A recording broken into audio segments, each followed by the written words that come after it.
with thanksgiving and unto his courts with praises. Be thankful unto him and bless his name. For beyond a shadow of a doubt, the Lord is good. And I'm so glad for his mercy and his mercy. I don't want justice, and his mercy endureth forever. Our topic today is talking about praise with music. And I'm going to suggest to us that in order to understand this lesson a little bit better, you really need to go back to verse 1 of chapter 15. The fact about it, it would not hurt you any at all if you would read chapters 14 in conjunction with chapter 15, and there it will give you a better understanding of what the author is talking about, because when you read the lesson, you're going to be a little bit confused by the beginning at verse 11. Long before Exodus, in roughly 1447, God had promised Canaan to Abraham, Isaac, and to Jacob. The fulfillment of the promise seemed to be in jeopardy when Jacob and his family moved to Egypt because of the famine in Canaan. But even then, God had taken Joseph, Jacob's 11th son, and placed him in a position in Egypt, where when his brothers had came looking for food when the famine was last for 7 years, that he went back and he brought his family back to Egypt. God still worked through the sons of Jacob so that the family could have everything they need. They were placed in one of the better places in a land called Goshen, there because they was herdsmen, that they would have plenty of room to do what they had to do to be able to survive as the people of God. Over the centuries, the Israelites witnessed significant leadership change in Egypt, from the native Egyptians of which they first got there, to foreign intruders who later came, and then again back to them again. And these intruders that came for a while was known as the Hyssop leaders, and that word really allude to the fact that they were shepherds. And when you read chapters 46, 30, verse 34, you see where the people of God were shepherds, and the Egyptian did not care a whole lot about the shepherding or the shepherds people. Finally, after Joseph died, you remember that in chapters 49, 40, well, really after 48 to 50, Joseph died, and there arose another Pharaoh. This author said there was ill favor, but who did not know Jacob or Joseph. And his son experiences change in the servitude and opinion. Measures were taken to seduce the people and slow their population. You will see where when the new king came on in Exodus 1 and 2, they tell them about how many children they could have and couldn't have. But the midwives, they would tell them when they have a certain such a kid, especially a boy child. But the midwives feared God. And when Moses was born, Jochebed and her husband kept Moses as long as they could. I guess Moses was kind of like a boy that my sister said I was. I could cry so loud. And his voice was ringing. And after his mama kept him as long as she could, and after he was 3 months old, her sister mother made a basket for him. Sister was to wash the basket to see what's going to happen, whether one of the anacondas or alligators would get him. But Pharaoh's daughter came down to bathe herself. And when she came down to bathe herself, she taken Moses, the baby child, and brought him up in the family of the royalties. God called Moses, then God called Moses. You read about that. If you read Acts chapter 7, you see what God did. Moses was learning all the arts, etc., the Egyptians, but God called him. And by the time you go back to chapters 2 again, the book of Exodus, Moses went out one day after he was a good sized boy, man, 30, 40 years old, and he saw two of the Egyptians fighting with each other. And he tried to talk to them about, sometimes black folk try to talk to us black folk about being so cruel one to another. And they wanted to know from Moses, who have made you to be God over us? And when Moses found out, when they told Moses, I guess we're going to kill us like you did the Egyptian on the other day, but Moses had to leave. And once he had to leave, he on his way, he worked his way back then from Pharaoh's house to over to his father-in-law's house where he eventually stayed. Now, in this particular lesson here, the Egyptian pursued Israel to the edge of the Red Sea. It seemed that the Israelites were blocked by the sea. It was blocked for a while. It seemed that they had blocked for a while by the sea. And victory was appeared to have was going to fall to the Egyptian. But God had another plan. The Israelite crossed the Red Sea safely, and you see that in chapter 13, 14, where the Lord told Moses, asked Moses, what do you have in your hand? He told him, Lord, stretch it out over, and he crossed. And the children of Israel crossed over the Red Sea on dry land. That's what the book said, dry land. Moses stretched his rod out over the sea, and a strong east wind blew and dried the lake up as they walked across on dry ground. The slaves, the Israelite slave, was free beyond reach of Pharaoh. Moses and the people responding by bursting forth with joyous singing. See that in Exodus chapter 15, verse 1. I don't know what they were, but and now you see in two places it will be called the songs of Moses, and then finally it's going to be called the song of Miriam and the songs of Moses that they sang. The printed text for this lesson concerned that song. The first song in the history of the New Testament is the song of rejoicing. Because of this victory, nation is a song for rejoicing because of this victory. The Lord has obtained for the people. We note in the passage that there was a minor difficulty in finding the appropriate designation for the song. It is sometimes called a song of Moses and Miriam, or a song of Moses and Israel.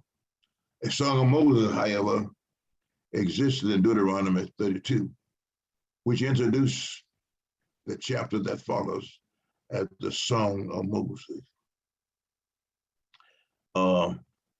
Verse 11 would have us to understand some things about this. Who is like unto thee, O Lord, among all of the gods? Who is like thee, glorious in holiness, fearful in praise, doing wonders? These two rhetorical questions point to the uniqueness of God. The Egyptians had hundreds of gods and goddesses. Thus, some of the plagues might have considered an attack on the Pacific God, especially like darkness. The Egyptians had a god they called a sun god, Ra. But when these later on, you can see where Moses and the children of Israel had some plague, the God of Moses put out the light of Ra. So-called gods that was conceived in human imagination and created by human hands was no match for God. The second question built on the first focus on the Lord's great attributes that set him apart from other gods. Emphasis on God's holiness began in the book of Exodus, in Exodus 3 and 5, and continues through Revelation 15. In a way, to call God holy is to exist because the Lord is holy. He also commands his people to be holy. God Almighty. Peter has said to us, want us to be ye holy, even as the Lord God is holy. Only by being unique in this way, similar to God's character, can the people be blessed as a nation. Back in Genesis chapter 12, after Terah died, you see where Abraham went looking for a city that had foundation, whose builder and maker is God. Abraham, like us, sometimes take things for granted. Abraham made a mistake by taking his nephew. All of us want our kinfolk to do well, all of us. And but Lot's husband, all of the land was Abraham's, but Lot's husband and Abraham's husband started arguing together. And Abraham said to him, there's no need for us fighting among ourselves. I tell you what I'm going to do. I'm going to let you pick what you want. And Lot was just like us.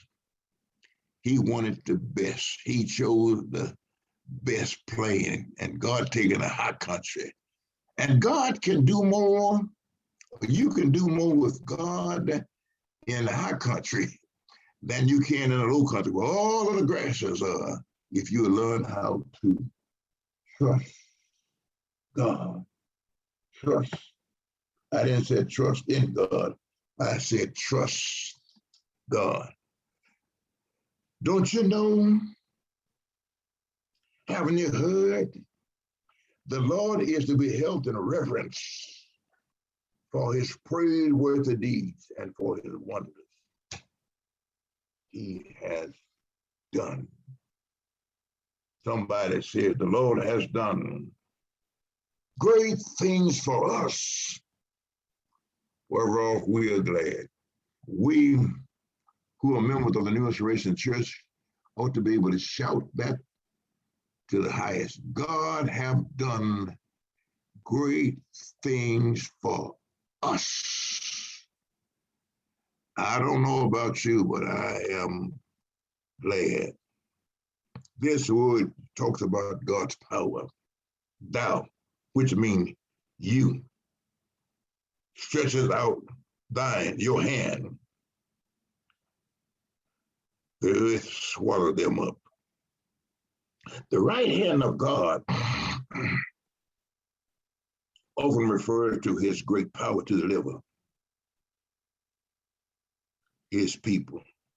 In this case, it celebrates God's victory over the Egyptian on Israel's behalf.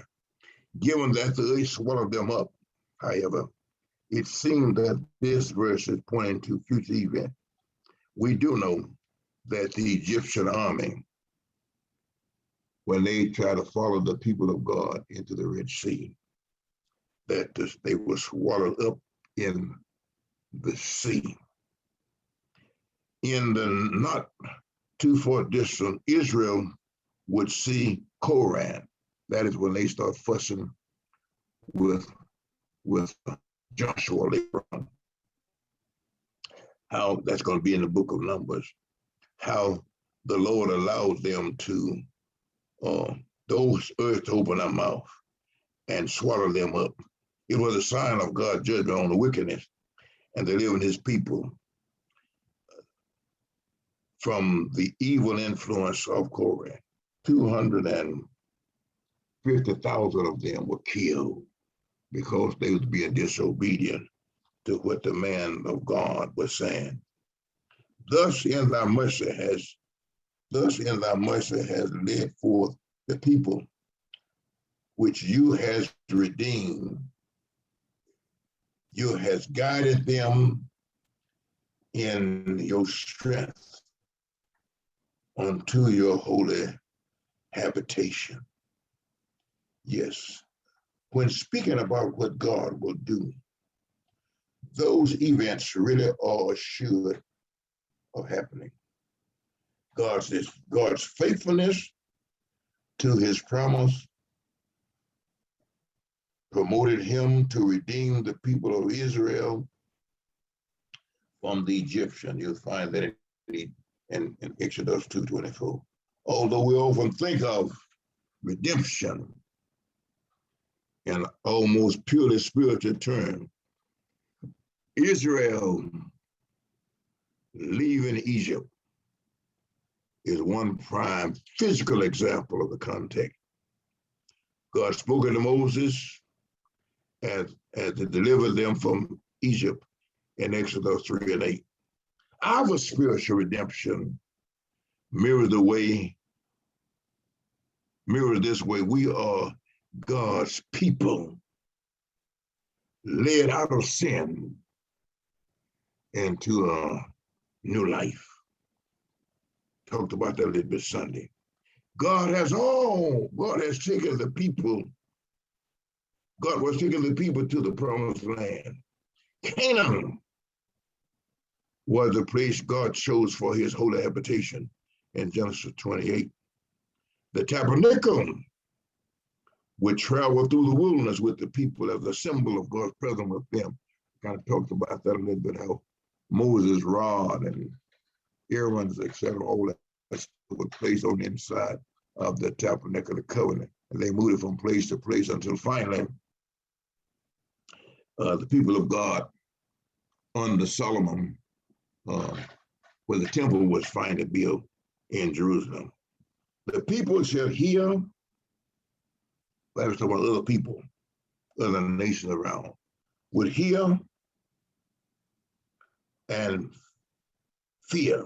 The emphasis changed from God protecting Israel to how often will he respond when they fear his power and might.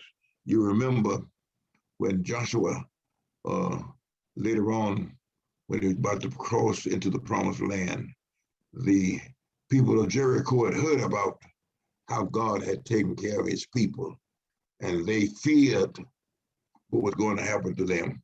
Rahab, the harlot, hid them, really told them untruth until he was gone, because she said, we were heard about how God had protected you, and we were afraid. And for that reason, and then when they come back across,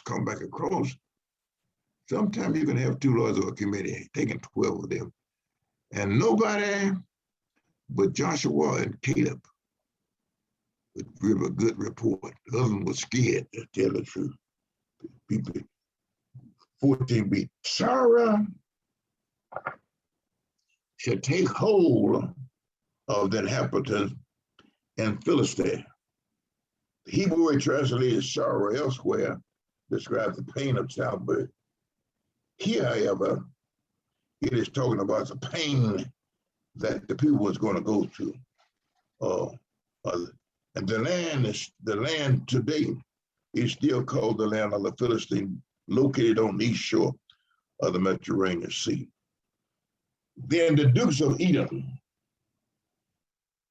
shall be amazed. The mighty men of Moab, trembling, shall take hold of them again. The land of Edom was south and northeast of the Dead Sea. The inhabitants traced their lineage back to Esau. Esau was the twin brother to Jacob. Moab, like east of the Dead Sea. Genesis traced them back to Lot's oldest daughter. In chapter 19 of the book of Genesis, when God had told them to get out. And Miss Lot, I guess that'd be a good name, and his two daughters was leaving out of the city, and Lot's wife had become so attached to what was going on in the city. I guess maybe she had got involved somehow or another, because men were lovers of men more than they were women. Lot had two daughters that they had married, but the book said that a man had never touched them. But Lot, when he got out, his daughters concocted the story to say, let's make our daddy a little tipsy. So they gave him some wine, and he lay with one, and she was pregnant and lay with the other one.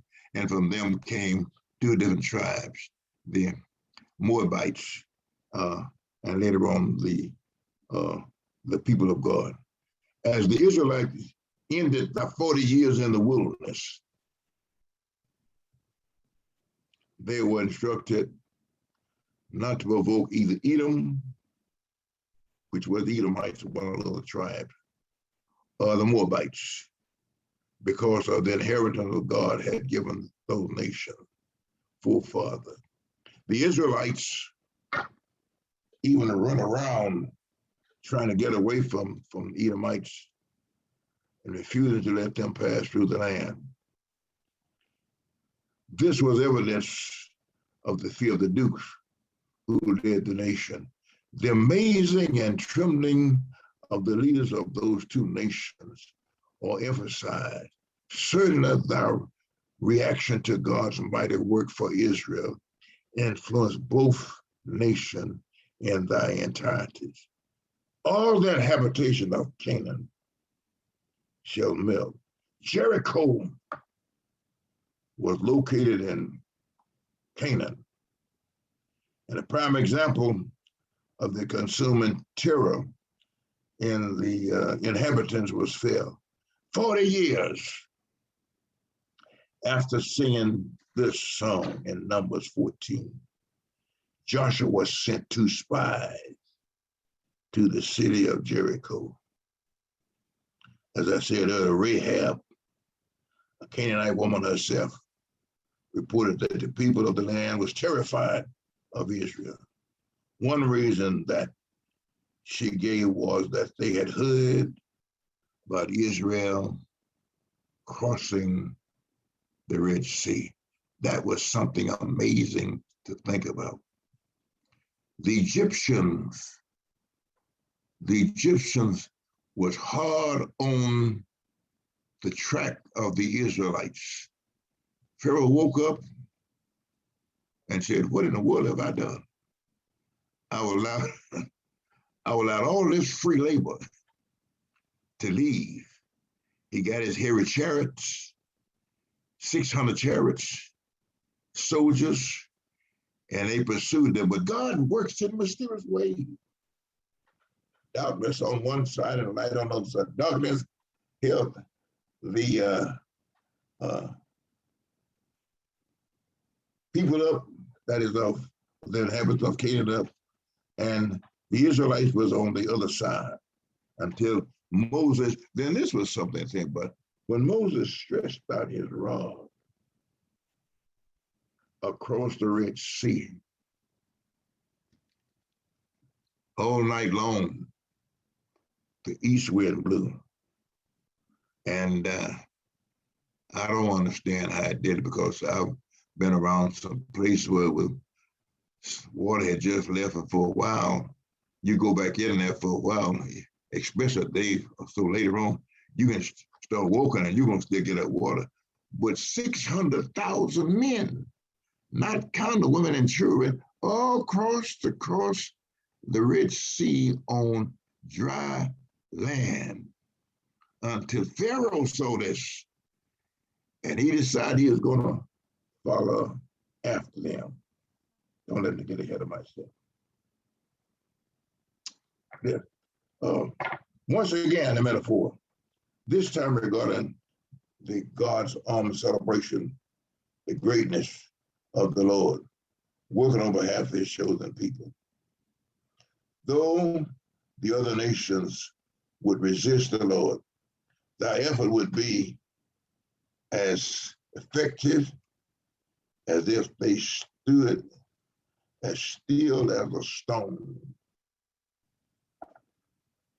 The state of affair would last until the Lord had established in the land his people, whom he had purchased.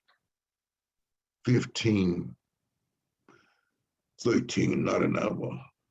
Thou in thy mercy has led forth the people which thou hast redeemed. Thou hast guided them in thy strength unto thy holy habitation. Verse 17, thou shalt bring them in and plant them in the mountains of thine inheritance.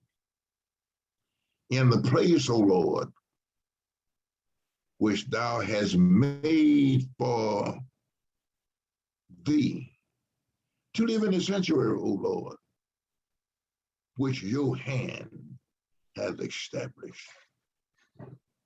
Yeah, once again, Moses speak of God setting the people in the promised land. This time refers specifically to the mountain of Zion. The sanctuary refers specifically to the future temple, which would be built in 2 Chronicles by King Solomon. The Lord shall reign forever and forever. I don't know how long that is. I know the songwriter says, forever, O Lord, thy word is settled in heaven. But then you got this word eternity. So somewhere, one of them is, and I want to think that forever come to an end, but eternity, there is no end and there is no beginning. The Lord shall reign forever, forever, forever. For the horse of Pharaoh went in with his chariot and with his horsemen into the sea. And the Lord, Moses and the children of Israel walked across on dry ground. And the Lord brought again the waters upon them with the children of Israel went on dry ground in the midst of the sea. Chariots had been introduced to Israel, had been introduced to Egypt as an instrument of war by the Hyksos, who ruled Egypt for a time. Previously, chariots were used for ceremonial purpose. The Egyptian quickly discovered their military usefulness and added many chariots to their army. The Egyptian lost 600 chariots as a result of Exodus 14. In a battle several years before, the Egyptians had captured hundreds of chariots from the Canaanites in the force of the Battle of Megiddo. Neither did the short chariots nor thy drivers was easy to replace. We may also note that 900 iron chariots is roughly 2 centuries later, a song also written about the defeat. This verse before us summarized the song of Exodus 15. It described the contrast of the outcome of the two groups. Both the Egyptian and the children of Israel experienced the depth of the sea. For God's people, the depth was dry ground. But for the Egyptian, the depths was the final place for the Egyptian who had been their taskmaster. They were all lost there. Latter part of Song 2, Miriam, the example. And Miriam, the prophetess, the sister of Aaron, took a timbrel in her hand, and all the women went after her with timbrels in her hand. Miriam and both of her siblings are designed as prophets in Exodus 7:1 and in Deuteronomy 18. The Hebrew word here has a feminine ending, hence prophetess. She is one of several women in the Bible who have this designation. Based on Miriam's comments in Numbers 12:2, the term prophetess is appropriate, for she included that the Lord had also spoken through her, although at that time she misused the fact. In Exodus 7:1 and 2 provides us an illustration of the function.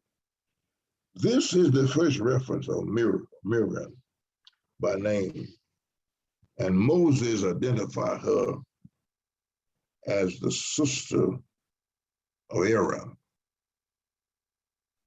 You remember in Exodus 2, after Moses was born and he began to be a big crying boy, was about 3 months old, his mother could no longer keep him. They prepared a basket, pitched it within and without with dove and slime, and placed it on the river Nile, and Miriam was to watch it. And she watched it until Pharaoh's daughter came to bathe herself. And when she come to bathe herself, she taken the chariot and the child with her there. Moses was reared up in the palace, and Miriam and Aaron was reared up together, if you would, as poor people. Moses was kind of, if you would, a diplomat, because he was able to enjoy it. And when you read chapter 7, Moses was well educated on all of the arts of the Egyptian, not so with Aaron. Miriam and all the women used their timbrels, small drums, and danced to provide accompaniment of the song. How the second part of the song is the one that is worded out in the next verse. And Miriam answered them, "Sing ye to the Lord, for the Lord has triumphed greatly. The horses and his riders have been thrown into the Red Sea." The refrain that Miriam and the women sang is very similar to how the song began in Exodus chapter 15. verse 1. They sang, then sang Moses and the children of Israel the song unto the Lord, and spake, saying, I will sing unto the Lord, for he has triumphed glorious. The horse and his rider has been thrown into the sea. The Lord is my strength and song, and he has become my salvation. He is my God, and I'll prepare him an habitation. My God, my Father, and I will exalt him. In any case, thy words are fine reminder of how the most powerful nation in the world at that time was no match for the God of Israel. No match. Miriam and those who sung with her exalted in both emphases their feeling about God and their proclaiming what he had done for them. The two are intricately connected. This week, what blessing might you experience if you will worship, embracing both types, songs of God and giving God the praises?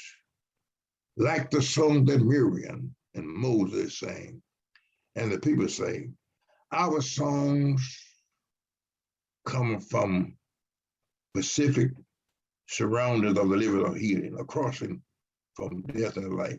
When we sing, with whom we sing, these things matter. Therefore, let us do it as the psalmist challenged us to do. Sing unto the Lord a new song, for the Lord has done marvelous things. What song will you sing as a result of God's character and God's work? This author has in here about amazing grace, and it's being sang. I've told us this before. With the Methodist people, my mother was a Methodist.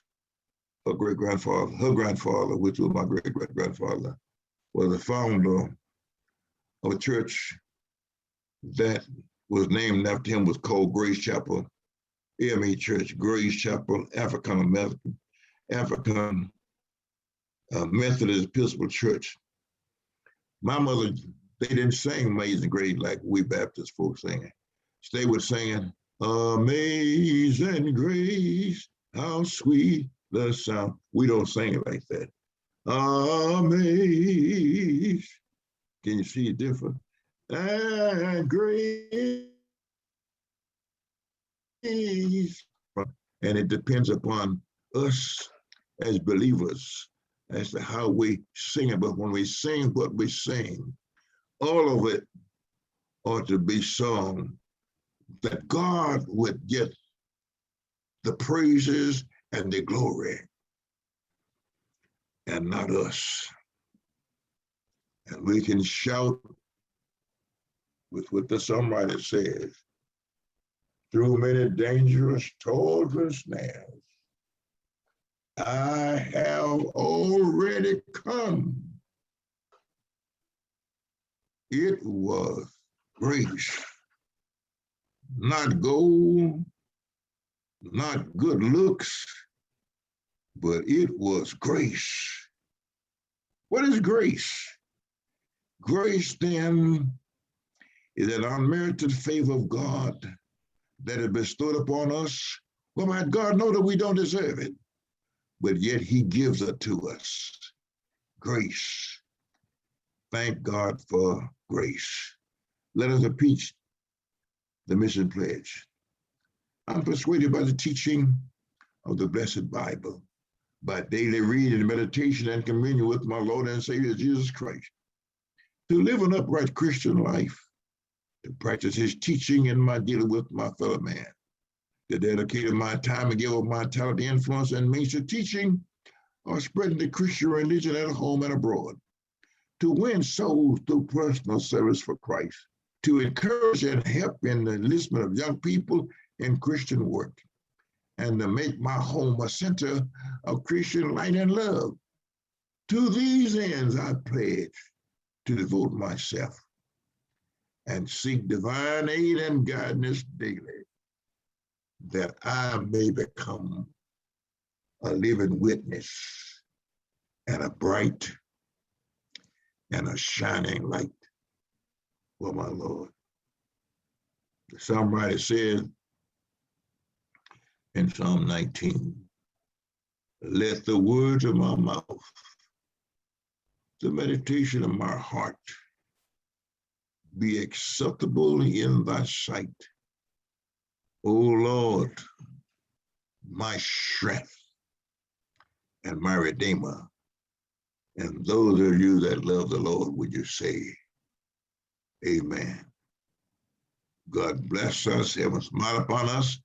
Let me reiterate again, if it's the Lord's will, we shall be again in the sanctuary, in the fellowship hall on Sunday.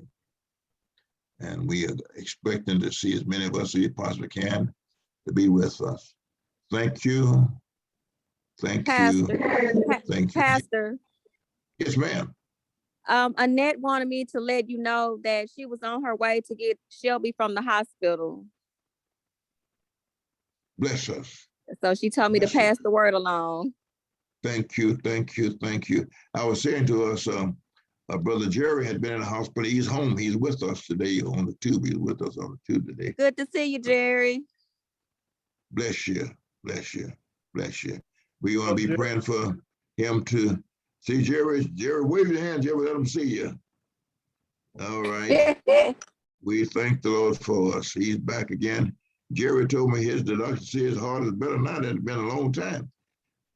Got put him over in medicine, and his heart is getting strong. He said the Lord is good. He is a good God. I said, you're right, man. God is a good God. Thank you so kindly. Thank you. Thank you. Love you, Pastor. Love you, Pastor. Love you, family. Thank you. Thank you. How is your husband, baby Mike? He's so-so. He fair. All right. I don't know what all that means, so, but thank you. Yeah. Thank you. God bless us. Love you, Pastor. Thank you. Love you, baby. Love you, baby. Love you, baby. Thank you. Thank you. Thank you. I see that good looking guy from Paul Hatton on there. Well, thank you for you. Bless you. Bless you. Bless us. Have a smile upon us. If it's the Lord's will, I will see us. That's a state of determination. I will see us on Sunday. God bless us. God bless us.